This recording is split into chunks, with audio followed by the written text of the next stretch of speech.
इस बछड़े के ये 3 पैर कौन से टूटे हैं? बोले सत्यम शौचम दया दानम।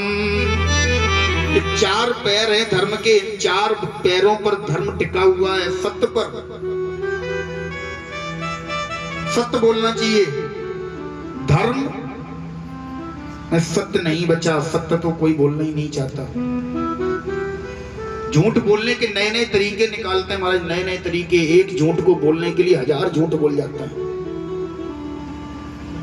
झूठ बोलने के भी तरीके होते हैं। सत्यम शौचम। पवित्रता से कोई नहीं रहना चाहता, किसी के पास पवित्रता नहीं है।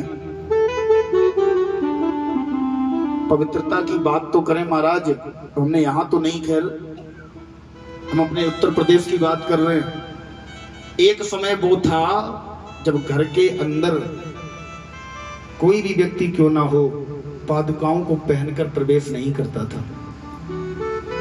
पादुकाएं घर के बाहर, क्योंकि घर को हम मंदिर मानते थे, मंदिर है। चप्पलों को घर के अंदर, मंदिर की चप्पल चाहे सोने की क्यों ना हो, मंदिर के अंदर नहीं जाती। लेकिन अब तो कहीं कहीं महाराज ऐसी ऐसी जगह जाना पड़ता है। बोले महाराज रसोई में माताएं बैठी हैं, भोजन बना रही हैं, चप्पल पहने हैं। अरे महाराज ये तो हमारी रसोई की चप्पल है। अच्छा रसोई की भी चप्पलें होती हैं, तो मंदिर की भी एक चप्पल कर लो। बोले महाराज ये मेरी मंदिर की चप्पल है। गलत है। पादुका है, रसोई में पहनकर अन्नपूर्णा का साक्षात वास होता है। रसोई में चप्पल पहनकर कभी नहीं जाना चाहिए। और मजबूरी है हमारी भी, क्या करें। अगर इन सब नियमों पर ध्यान दें तो भूखे ही रहे। बोलो राधे राधे। बोले सत्यम शौचम दया दानम। बोले किसी के हृदय में दया नहीं है। धर्म का तीसरा पैर है दया। पहला पैर है सत्य, दूसरा पैर है शौच अर्थात पवित्रता, तीसरा पैर दया। तीनों पैर टूट चुके हैं, केवल एक पैर बचा हुआ है जिसका नाम है दान। केवल दान के ऊपर ये धर्म टिका हुआ है। दान तो हम दे देंगे, लेकिन हमसे ये कहो पवित्रता से रह लें, नहीं रह सकते। हमसे ये कहो हम दया दिखाएं, नहीं दिखा सकते। रोज पड़ोसी से लड़ना भी है। हमसे ये कहो कि हम महाराज सत्य बोलें, नहीं बोल सकते। एक बार 2 व्यक्ति थे, एक दुकान पर गए। जैसे ही दुकान पर पहुंचे तो गर्मा गर्म जलेबियां बन रही थी। आपके यहाँ बनती है जलेबी, जानते हो? हमारे वृंदावन में बहुत फेमस है जलेबी। जलेबियां बन रही थी तो 2 मित्र थे, राम और श्याम। राम ने कहा भैया जलेबी खाने का मन कर रहा है। बोले देखो पैसे तो एक भी जेब में नहीं है, जलेबी खाई कैसे जाए? एक भी पैसा नहीं दोनों की जेब में। दोनों जलेबी खाने के लिए दुकान पर गए। दुकानदार से कहा भैया ऐसा करो 20-20 रुपए की जलेबी दो। दोनों को दुकानदार ने जलेबी दे दी। अब सबसे पहले राम ने जलेबी खाई और जाने लगा। उसने कहा भैया पैसे दो। दुकानदार ने पैसे मांगे। राम बोला अभी दिए तो हमने 20 रुपए। बोला कब दिए? बोला अभी दिए। बोला नहीं तुमने पैसे नहीं दिए। अब इतने में बीच में श्याम बोला भैया इनके 20 रुपए के चक्कर में ये मत भूल जाना कि हमने 100 का नोट तुम्हें दिया था।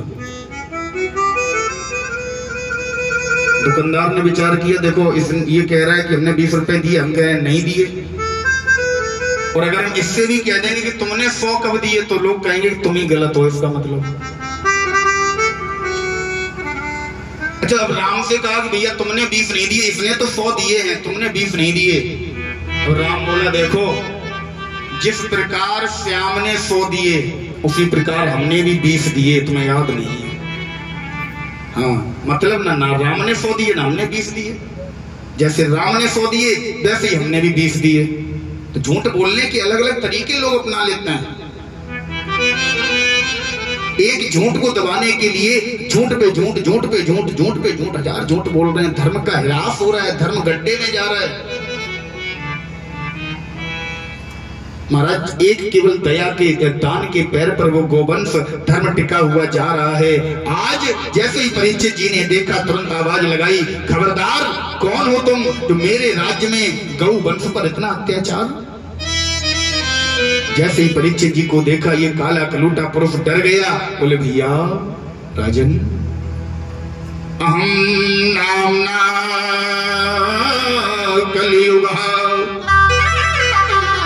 राजन मेरा नाम कलयुग है, मैं कलयुग हूं,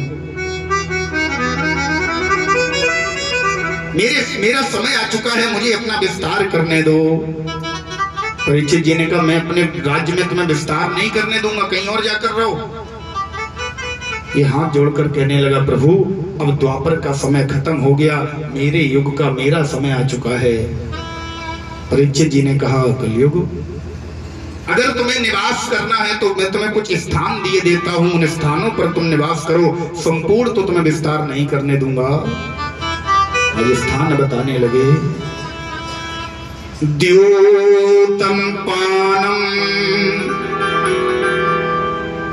स्त्रिया सूना यत्र धर्म चतुर्विधा।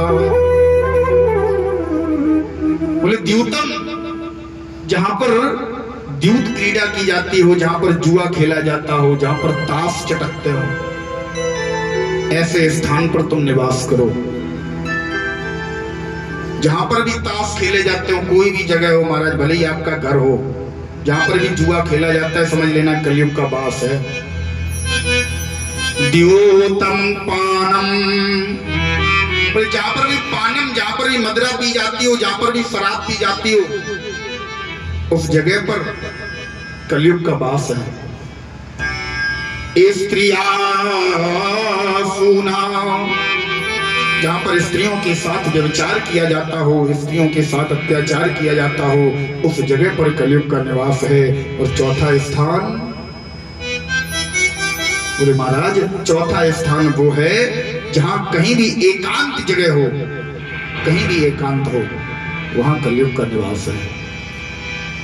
चार स्थान जैसे ही परीक्षित जी ने बताए कलयुग को, कलयुग चरणों में लेट गया। बोले प्रभु ये स्थान तो कोई भी अच्छे नहीं है, यहाँ पर भी तो कोई भी भला आदमी नहीं आएगा।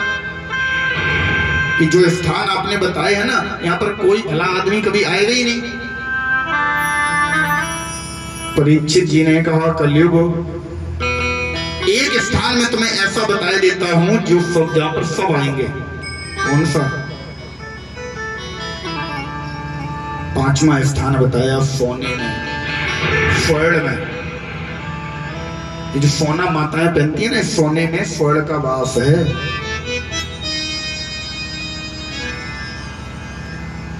इस सोने में कलयुग का वास है माता जी। अच्छा एक बात और, सोना दोनों ही खराब हैं, दोनों। दो प्रकार का सोना होता है, एक पहनने वाला और एक सोने वाला। दोनों ही सोने खराब है। पहनने वाला सोना कलयुग का वास है, लेकिन के सोने में ये भी सुन लो, नहीं आज ही जाके घर पे उतार कर फेंक दो। नहीं महाराज बता रहे थे कलयुग का वास है। जो सोना अधर्म से कमाया जाएगा, जो सोना किसी को दुख देकर, किसी को कष्ट देकर कमाकर लाया जाएगा, उस सोने में कलयुग का वास है। सोना दोनों ही खराब है, चाहे चारपाई वाला सोना हो, पलंग वाला, चाहे पहनने वाला हो। अगर पहनने वाला सोना ज्यादा आ गया तो चारपाई वाला ज्यादा नहीं आएगा। क्यों? पहनने वाला ज्यादा बढ़ गया घर में, अब दिन रात यही टेंशन है, कहाँ रखें, कहाँ उठाएं, क्या करें। दिन रात टेंशन है तो नींद आई नहीं रही, चारपाई वाला सोना नहीं आ रहा। और अगर चारपाई वाला ज्यादा आ गया तो पहनने वाला ज्यादा नहीं आएगा। तुम चारपाई पर पड़े पड़े सोते ही रहोगे, कमाओगे कब? कमाओगे नहीं तो पहनने वाला नहीं आएगा। दोनों सोने एक दूसरे के विरोधी है।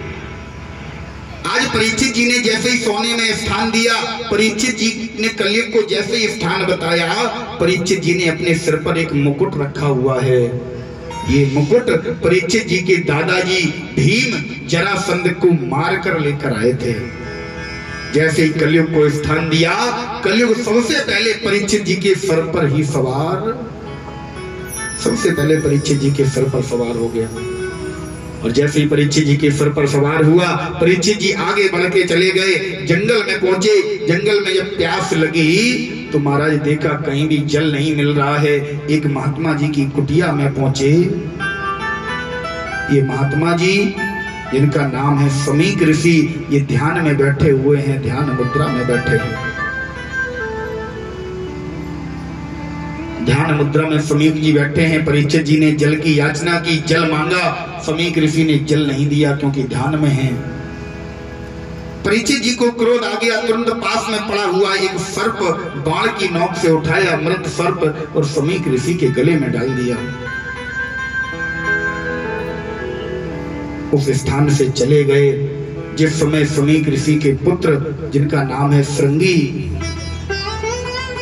ऋषि को पता चला, जैसे ही देखा मेरे पिताजी के गले में किसी ने सर्प डाल दिया, तुरंत हाथ में जल लिया और क्रोध में आकर श्राप दे डाला।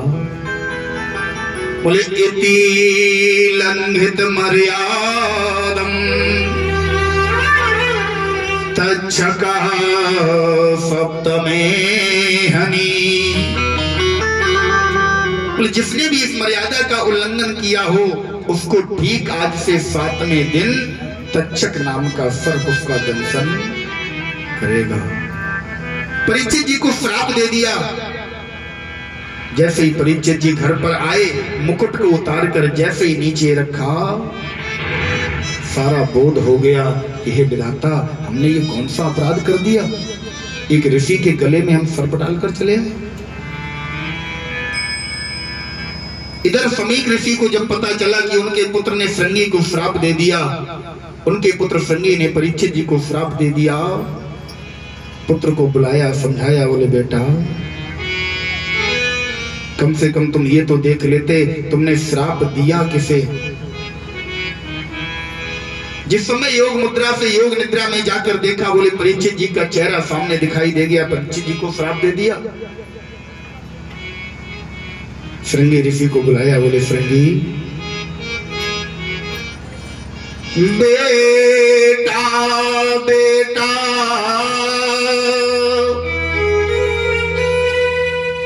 उस नरपति को तुम्हें श्राप न हरगिज देना था। मौके से हट जा करके तुम्हें क्रोध शांत कर लेना था। हे पुत्र, हे श्रृंगी, तुम्हें उस राजा को, उस परीक्षित को तुम्हें श्राप नहीं देना था। श्रृंगी, तुमने ये अच्छा नहीं किया। जैसे ही श्रृंगी ऋषि को समझाया, सारे ऋषि एकत्र हो गए। सारे ऋषियों ने सुझाव दिया, बोले समीक जी, अब श्राप तो लग गया है तो कम से कम परीक्षित जी को सूचित कर दिया जाए ताकि वो अपनी मुक्ति का कोई उपाय कर लें। परीक्षित जी को जैसे ही सूचना मिली, बोले परीक्षित जी, आज से ठीक 7वें दिन आपको मरने का श्राप लगा है। परीक्षित जी ने तुरंत अपने पुत्र जन्मेजय को बुलाया और जन्मेजय को बुलाकर राज्याभिषेक किया। और स्वयं कहां जा रहे हैं? जिस समय परीक्षित जी को पता चला कि आज से ठीक 7वें दिन मुझे मरने का श्राप लगा है, उस समय केवल एक ही दरबार की याद आई, एक ही घर की याद आई। किसका घर? मेरे गुरुदेव का। और आज परीक्षित जी अपने गुरुदेव के दरबार पर जा रहे हैं। कहां? बोले वहीं जहां ये कथा सुनाई जा रही थी। कहां सुनाई जा रही थी भैया? बताएगा कोई ये कथा कहां सुनाई जा रही थी? बगाना गांव में नैमिषारण्य के पावन तीर्थ में श्री सूत जी महाराज कथा सुना रहे हैं। वहीं आज परीक्षित जी जा रहे हैं गुरुदेव का ध्यान करते हुए। आइए हम आप सभी गुरुदेव जी का ध्यान करते हुए चलते हैं परीक्षित जी के साथ। कि मेरा कोई ना सहारा बिन तेरे, मेरा कोई ना सहारा बिन तेरे, गुरुदेव संवरिया मेरे। मेरा कोई सहारा बिन तेरे, गुरुदेव संवरिया मेरे। कोई न सहारा बिन तेरे, गुरुदेव सवरिया मेरे।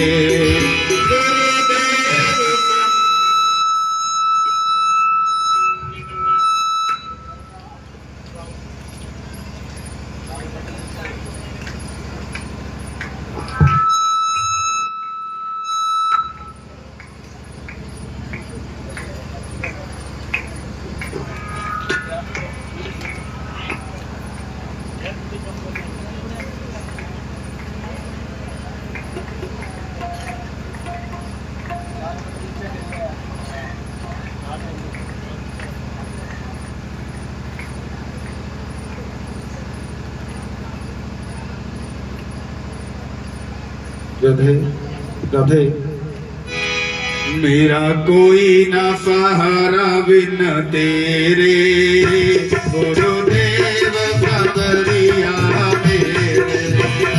मेरा कोई न सहारा बिन तेरे, गुरुदेव सवरिया मेरे। गुरुदेव सवरिया मेरे, गुरुदेव सवरिया मेरे। मेरा कोई ना सहारा बिन तेरे, गुरुदेव सवरिया मेरे। मेरा कोई न सहारा बिन तेरे, गुरुदेव सवरिया मेरे।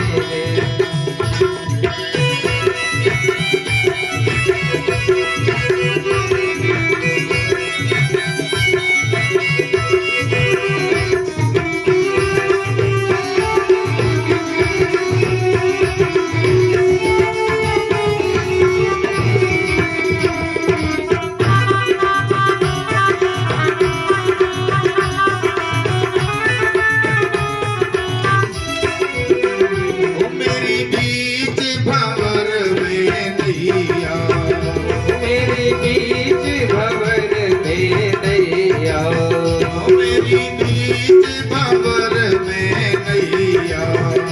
मेरी बीच भंवर में नैया। नहीं तुम बिन कोई खेवैया, नहीं तुम बिन कोई खेवैया, नहीं तुम बिन कोई खेवैया। नहीं तुम बिन कोई खेवैया। मैं तो आने पड़ा दर तेरे, मैं तो आने पड़ा दर तेरे, गुरुदेव सवरिया मेरे। मेरा कोई न सहारा बिन तेरे, गुरुदेव सवरिया मेरे।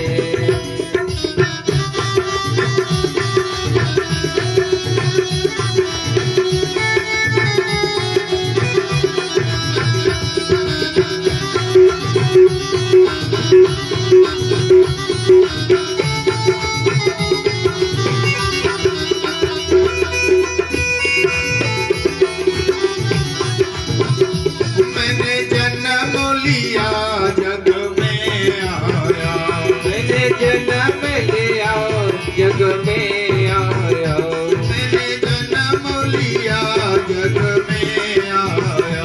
मैंने जन्म लिया जग में आया। तेरी कृपा से नर तन पाया, तेरी कृपा से नर तन पाया, तेरी कृपा से नर तन पाया।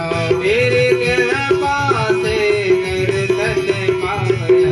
तूने किए उपकार घनेरे, तूने किए उपकार तेरे गुरुदेव सवरिया मेरे। मेरा कोई न सहारा बिन तेरे, गुरुदेव सवरिया मेरे। मेरा कोई न सहारा बिन तेरे, मेरा कोई न सहारा बिन तेरे, गुरुदेव सवरिया मेरे। गुरुदेव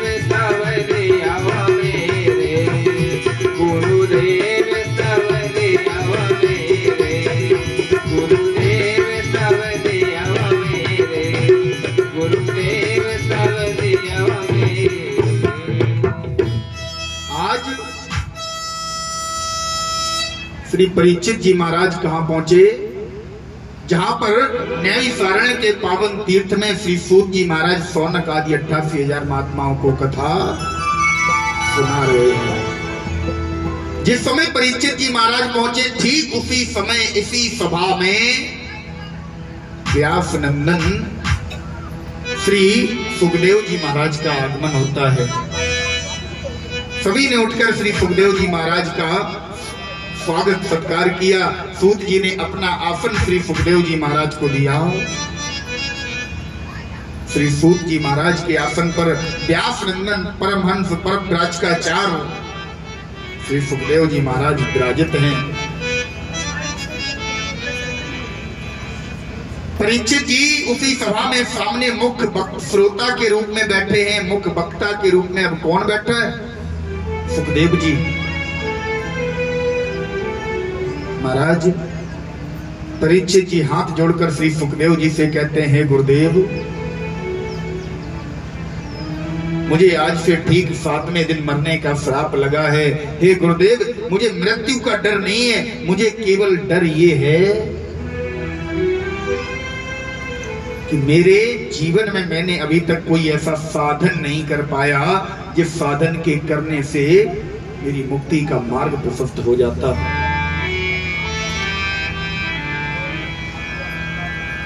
श्री सुखदेव जी कहते हैं, राजन,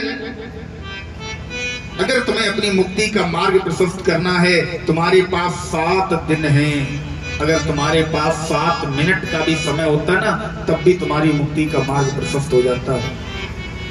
तो क्या करना है? सुखदेव जी कहते हैं, राजन, सबसे पहले तुम्हें मेरे कुछ नियम मानने होंगे। कौन से नियम? बोले, जितासनो जित श्वासो जित संगो जितेन्द्रिया। सबसे पहले मेरे कुछ नियम आपको मानने होंगे। जितासनो, बोले सबसे पहले आसन को जीतो। कथा सुनने आप आए हो, 7 दिनों में आपको अपनी मुक्ति का मार्ग प्रशस्त करना है, तो सबसे पहले आसन को जीतो। एक आसन पर बैठना सीखो। घर पर पूजा भी करते हो ना, मंदिर में पूजा भी करते हो, तो एक आसन पर बैठना चाहिए। एक आसन पर। एक आसन का मतलब ये नहीं कि एक कपड़ा बना लिया उसी पर रोज बोले महाराज हम तो रोज उसी पर बैठते हैं, नहीं। एक आसन का मतलब एक आसन लगाओ। एक बार जिस आसन पर जैसे पैर करके आप बैठ गए, जितनी देर आपको पूजा करनी है ठीक उतनी देर उसी आसन पर। और ये नहीं बार बार पैर ऐसे उठाए फिर ऐसे फिर वैसे, बार बार। और एक और है, पूजा में हमने देखा, कथा में कुछ माताएं ऐसे बैठती हैं। ये पता है क्या है? हाँ, आप सही कह रहे हैं, ये अभद्रासन है। अभद्रासन ये पता कब बैठते हैं? हे भगवान, अब क्या करें, तब ऐसे बैठते हैं। ये अभद्रासन होता है, ठीक है? कभी भी नहीं बैठना चाहिए। घर पर सीधे बिल्कुल अपने नॉर्मल बैठे हो, घर पर फ्री भी बैठे हो, तब भी ऐसे हाथ लगा के नहीं बैठना चाहिए। ये अभद्रासन है। एक आसन होना चाहिए आपका। एक आसन पर आप आसन पर बैठकर पूजा कर रहे हैं, जैसे ही आपने जरा से पैर हिलाए, आपकी पूजा का पूरा फल ले जाएगा इंद्र, आपको कुछ नहीं बचेगा। इसलिए आसन एक होना चाहिए। आसन जीतिए सबसे पहले। हम 4 घंटे बैठते हैं, आपने देखा मैं कभी आसन बदलते हुए? 4 घंटे ऐसे ही बैठे रहते हैं, पैर भी नहीं हिलाते। पूरा दिन बैठाकर आप रखो, पूरे दिन नहीं हिलाएंगे।